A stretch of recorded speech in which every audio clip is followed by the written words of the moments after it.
In memories of coach Taylor wall. ரீசெண்டா mister Beast அவரோட YouTube சேனல்ல 100 பவுண்ட் வெயிட் லாஸ் சேலஞ்சுன்னு ஒரு வீடியோ போட்டிருந்தாரு. இந்த வீடியோல மேஜ்னு ஒரு பார்ட்டிசிபென்ட் கூப்பிட்டு வந்து அவரோட 100 பவுண்ட் வெயிட் லாஸ் டிரான்ஸ்ஃபர்மேஷனை டாக்குமெண்ட் பண்றது தான் இந்த மொத்த வீடியோவுமே. சேலஞ்சில் மேஜ்ன்ற இந்த பார்ட்டிசிபென்ட்டை தனியா ஒரு வீட்டில் போட்டு அடிச்சு அவருக்கு தேவையான எக்யூப்மெண்ட் ஃபுட் எல்லாமே கொடுத்துருவாங்க.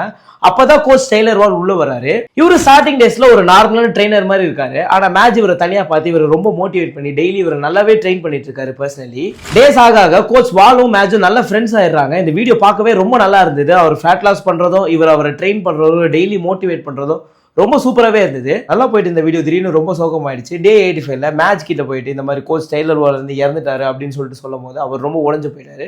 அவர் ரொம்ப அழுதுட்டு இருந்தாரு. இந்த சேலஞ்சை கண்டினியூ பண்ணலாமா வேணாமான்னு சொல்லிட்டு ரொம்ப யோசிச்சுட்டு இருக்கும்போது 2-3 நாள் கழிச்சு இந்த சேலஞ்சை கண்டினியூ பண்ணணும்னு முடிவு பண்ணாரு. ஏன்னு கேட்டீங்கன்னா கோச் டெய்லர் வாலை வந்து ப்ரௌடா ஃபீல் பண்ணணும். ஏன்னா அவர் ஆரம்பிச்சு வச்சதை இவர் முடிச்சு வைக்கணும்னு நினைச்சாரு.